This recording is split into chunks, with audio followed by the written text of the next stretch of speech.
కడపలోనే ఎటువంటి పరిస్థితి ఉంది అనేది ఒకసారి లేటెస్ట్ ట్రెండ్స్ చూద్దాం. వైఎస్ఆర్ కాంగ్రెస్ పార్టీ 12 స్థానాల్లో ప్రస్తుతానికి లీడ్లో ఉంది. ఒక స్థానంలో దోబూజులాడుతూ ఉన్న పరిస్థితి.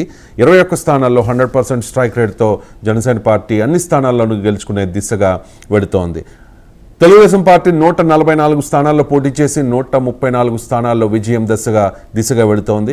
ఇక పోటీ చేసిన 10 స్థానాల్లో 7 స్థానాల్లో విజయం దిశగా భారతీయ జనతా పార్టీ దూసుకెళ్తున్న పరిస్థితి. ఓవరాల్గా ఇది పరిస్థితి. అండ్ 4 స్థానాలకు మాత్రమే లోక్సభ స్థానాలకు మాత్రమే వైసీపీ పరిమితమయ్యే అవకాశం కనిపిస్తోంది. 2019 ఎన్నికల్లో 151 ఎమ్మెల్యే సీట్లు 22 ఎంపీ స్థానాలని కైవసం చేసుకున్న వైఎస్ఆర్ కాంగ్రెస్ పార్టీ ఈ ఎన్నికల్లో అతి ఘోరంగా దారుణంగా చతికిలబడ్డ పరిస్థితి స్పష్టంగా కనిపిస్తోంది. రాజంపేటలో అలాగే చిత్తూరులో కడప అండ్ రాజంపేట, అరకు ఈ 3 లోక్సభ నియోజకవర్గాల్లో మాత్రమే వైఎస్ఆర్ కాంగ్రెస్ పార్టీ గెలిచే అవకాశాలు కనిపిస్తూ ఉన్నాయి. ఇప్పటి వరకు తిరుపతి కూడా లీడ్ చూపించింది, కాస్త వైసీపీ ఎడ్జ్ చూపించిన పరిస్థితి అక్కడ గురుమూర్తికి. బట్ అక్కడ వైఎస్ఆర్ కాంగ్రెస్ పార్టీ నుంచి భారతీయ జనతా పార్టీలోకి వచ్చిన వరప్రసాద్కి యాజ్ ఆఫ్ నౌ లీడ్ చూపిస్తున్న పరిస్థితి. అంటే 3 స్థానాలకు మాత్రమే పరిమితమయ్యే అవకాశం కనిపిస్తోంది. ఒకసారి నెల్లూరు వెళదాం. నెల్లూరు జిల్లాలో మొత్తం 10 నియోజకవర్గాలు ఉన్నాయి. 2019 ఎన్నికల్లో 10కి 10 క్లీన్ స్వీప్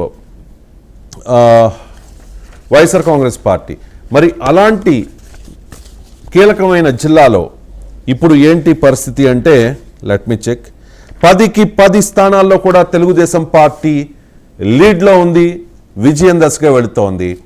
10కి 10 స్థానాల్లో తెలుగుదేశం పార్టీ అభ్యర్థులు ముందంజలో ఉన్నారు. కొంతమంది ఆల్రెడీ విజయం కూడా డిక్లేర్ అవుతున్న పరిస్థితి కనిపిస్తోంది. ఎందుకు ఈ పరిస్థితి? 5 ఏళ్లలో ఎందుకు ఇంత మార్పు వచ్చింది? ఖచ్చితంగా గెలుస్తాము అనుకున్న ఈ జిల్లాలో కనీసం ఎగ్జిట్ పోల్స్ కూడా చెప్పాయి కొన్ని టఫ్ ఫైట్ ఉంటుంది, 5 స్థానాలు రావచ్చు, 5 స్థానాలు అని చెప్పిన పరిస్థితి. కొన్ని 3-4 స్థానాల్లో వైఎస్ఆర్ కాంగ్రెస్ పార్టీ గెలవచ్చు అని ప్రెడిక్షన్స్ ఉన్న పరిస్థితుల్లో 10కి 10 ఇంత వైట్ వాష్ అయిపోవడానికి, క్లీన్ స్వీప్ అయిపోవడానికి గల కారణం ఏంటి? మా ప్రతినిధి విద్యాసాగర్ కనెక్ట్ అయి ఉన్నారు. సాగర్, అంటే వైసీపీ నాయకులు కనీసం రెస్పాండ్ అవ్వడానికి సిద్ధంగా ఉన్నారా? కనీసం ఎవరైనా వైసీపీ జెండాలు పట్టుకుని కనీసం రోడ్ల మీదకైనా వస్తున్నారా? జెండాలు కాకపోయినా కనీసం మనుషులైనా రోడ్ల మీదకి వస్తూ ఉన్నారా? నాయకులు ఏమైనా స్పందిస్తూ ఉన్నారా? ఎలా ఉంది పరిస్థితి నెల్లూరులో? Good evening Ravishankar. ఎక్కడా కూడా వైసీపీ నాయకులు కౌంటింగ్ కేంద్రాల వద్ద లేని పరిస్థితి. ఎందుకంటే ఇప్పటికే కొద్దిసేపటి క్రితం ఒక్కొక్కరు కూడా కౌంటింగ్ కేంద్రాల వద్ద నుంచి వెళ్ళిపోతున్న పరిస్థితి. ఇప్పటికే మనకి కొద్దిసేపటి క్రితం నెల్లూరు ఎంపీగా పోటీ చేసిన నంబర్ 2 గా చెప్పుకునే విజయసాయి కూడా కౌంటింగ్ కేంద్రం వద్ద నుంచి వెళ్ళిపోయారు. అలాగే చూసుకుంటే నెల్లూరు రూరల్ సంబంధించిన అభ్యర్థులు కూడా బయటకు వెళ్ళిపోవడం జరిగింది. అలాగే ఆత్మకూరు ఎమ్మెల్యే మేకపాటి విక్రమరెడ్డి కూడా కౌంటింగ్ కేంద్రం వద్ద నుంచి కొద్దిసేపటి క్రితం వెళ్ళిపోయారు. అలాగే ముఖ్యంగా చూసుకుంటే ఇప్పటికే నెల్లూరు జిల్లాలో ఒక ప్రత్యేక స్థానం ఉంది ఆంధ్రప్రదేశ్ లో. ఎందుకంటే 2019 ఎన్నికల్లో 10కి 10 సీట్లు గెలుచుకుని క్లీన్ స్వీప్ చేసింది. అలాగే 2014 ఎన్నికల్లో కూడా అతి కష్టంగా 7 సీట్లు సంపాదించి వైసీపీకి కంచుకోటగా ఉన్న ఈ నెల్లూరు జిల్లాకి 10 నియోజకవర్గాలను ఉమ్మడి జిల్లాకి మొత్తానికి ఈ ఉమ్మడి జిల్లాలో 10 నియోజకవర్గాలు ఈ రోజు 10 నియోజకవర్గాలు ఓడిపోయిన పరిస్థితి. ముఖ్యంగా చూసుకుంటే కాకాని గోవర్ధన్ రెడ్డి ఒక మంత్రిగా స్థానంలో ఉన్న కాకాని గోవర్ధన్ రెడ్డి సర్వేపల్లిలో పోటీ చేశారు. ఈ సర్వేపల్లిలో 5 సార్లుగా ఓడిపోతూ వస్తున్నా కూడా సోమిరెడ్డి చంద్రమోహన్ రెడ్డి కాకాని గోవర్ధన్ రెడ్డి పోటీ చేసి ఈ రోజు ప్రస్తుతం 17,000 పైచేలకు ఓట్ల మెజారిటీతో డిక్లేర్ చేసే పరిస్థితి. కొంచెంసేపట్లో లాస్ట్ రౌండ్ జరుగుతుంది, కొంచెంసేపట్లో డిక్లేర్ కూడా చేసే అవకాశం ఉంది.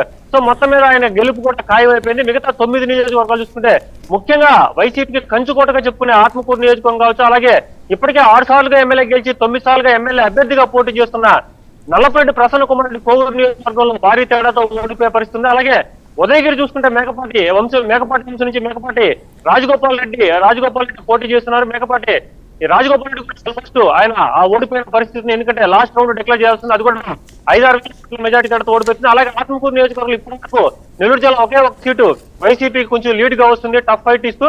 అది ఆత్మకూరు నియోజకవర్గం. ఎందుకంటే ఆత్మకూరు నియోజకవర్గంలో సీనియర్ అలాగే వైసీపీ నుంచి టీడీపీ తరఫున పోటీ చేసిన ఆనవ రామరెడ్డి మీద మేకపాటి విక్రమరెడ్డి 5,000 మెజార్టీతో ఉన్న మొదట 5,000 నుంచి 4,000 వచ్చింది, 4 నుంచి 3,000 వచ్చింది. చివరికి ఇప్పుడు 1000 ఓట్ల మెజార్టీతో లీడ్ లోకి వెళ్ళిపోయారు.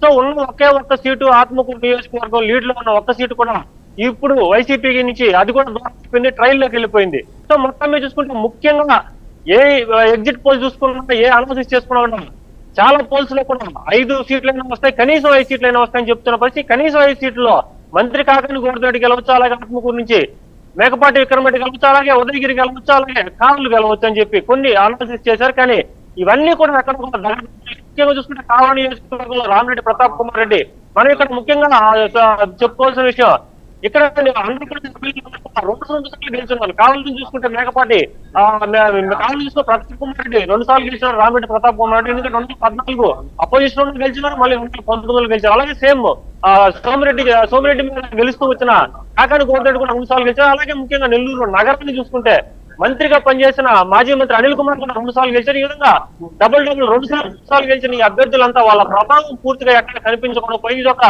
సునామీ అని చెప్పవచ్చు. ఎందుకంటే ఎన్డీఏ కూటమి సునామీలో రాష్ట్రం మొత్తం కొట్టుకుపోవడంలో నెల్లూరు జిల్లా కూడా అతీతం కాదు. ఎందుకంటే 10 నియోజకవర్గాలు గెలిచిన ఆ నెల్లూరు జిల్లాలో ఈ విధంగా మొత్తం కోల్పోవడం ఒకటి వైసీపీకి ఒక మరణ దృశ్యంగా చెప్పుకోవచ్చు. మరొక మాట కూడా చెప్పుకోవచ్చు, ముఖ్యంగా ఇక్కడ ప్రత్యక్ష రాజకీయాలకి తొలిసారిగా వచ్చిన విజయసాయి రెడ్డి తన స్థాయి శక్తులంతా ఉన్నారు. ఎందుకంటే జగన్మోహన్ రెడ్డి తర్వాత విజయసాయి రెడ్డి చెప్పుకోవచ్చు. అలాగే వైసీపీలో ఎంపీ పోటీ అభ్యర్థిగా పోటీ చేస్తానని చెప్పి చివరి నిమిషాల్లో వైసీపీ నుంచి వీడి టీడీపీ తరఫున పోటీ చేసిన వేమిరెడ్డి ప్రభాకర్ రెడ్డి ప్రభావం చాలా ముఖ్యంగా కనిపించిందని చెప్పవచ్చు. ఎందుకంటే ఇప్పటికే ఎంపీ విజయసాయి రెడ్డి ఎంపీగా పోటీ చేసిన విజయసాయి రెడ్డి మీద వేమిరెడ్డి ప్రభాకర్ రెడ్డి సుమారుగా 90,000 పైచిలకు ఓట్ల మెజార్టీతో కొనసాగుతున్నారు. మరి కొన్ని ఓట్లు మిగిలినందువల్ల 1,00,000 మెజార్టీ కూడా గతంలో నెల్లూరు 1,46,000 మెజార్టీ ఉంది. ఈ 1,46,000 మెజార్టీ కూడా దాటుకునే పరిస్థితుంది. మొత్తమే చూసుకుంటే ఎంత కూడా ఆత్మహత్య సదృశ్యంగా చూసుకోవాలి రాజకీయాలు. ఎందుకంటే వైసీపీ బలమైన చాలా మంది వదులుకుంది. నెల్లూరు జిల్లాలో ముఖ్యంగా సంవత్సరం క్రితం నెల్లూరు జిల్లాలో ఒక విప్లవం స్టార్ట్ అయింది. ఎందుకంటే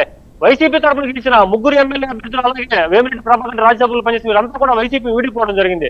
ముఖ్యంగా చూసుకుంటే ఆంధ్రప్రదేశ్ కావచ్చు, అలాగే నెల్లూరు పోటీ చేసిన కోటరెడ్డి శ్రీధర్ రెడ్డి కావచ్చు, ఉదయగిరికి సంబంధించిన మేకపాటి చంద్రశేఖర్ రెడ్డి కావచ్చు, అలాగే వేమిరెడ్డి వీళ్ళంతా కూడా పార్టీని విడిపోయిన వాళ్ళ ప్రభావం ఎక్కడ కనిపించకుండా విజయసాయిని తీసుకువచ్చామని చెప్పి చెప్పుకున్న వైసీపీకి ఇవన్నీ ఏం పనిచేయట్లేదా, లేదంటే ఈ సునామీలోనే కొట్టుకుపోయిందా, లేకుంటే డబ్బులు పనిచేయలేదా, లేక అసలు ఇదంతా కూడా ఒక పోస్ట్ మార్టం చేయందా కూడా కనిపించని కనుక్కోలేని పరిస్థితి నెలకొంది. ఎందుకంటే రాష్ట్రంలో ఒక 151 స్థానాలు ఇచ్చిన ఒక పార్టీ ఈ రోజు కేవలం 10-15 సీట్లుగా పరిమితం అయిపోయిందంటే ఇది అసలు ఎక్కడ రాజకీయ విశ్లేషకులు కానీ ఎగ్జిట్ పోల్స్ కానీ ఎక్కడ కూడా అంతుపట్టని పరిస్థితి ఉంది. సో ఈ విధంగా రాష్ట్రంలోనే అందరి చూపు కూడా నెల్లూరు ఉంది. ఎందుకంటే విజయసాయి పోటీ చేశారు. అలాగే ఇక్కడ రెడ్లు సామాజిక వర్గం కావచ్చు, డబ్బులు రాష్ట్రంలోనే ఎక్కువ ఎన్నికలు ఖర్చు అయిన జిల్లా నెల్లూరు జిల్లా చెప్పచ్చు. ఎందుకంటే సుమారుగా 750 కోట్ల నుంచి 850 కోట్ల ధన ప్రవాహం ఇక్కడ పాడిందని చెప్పుకోవచ్చు. ఎందుకంటే ఓట్లకు కూడా భారీగా నగదులు అనేకమైన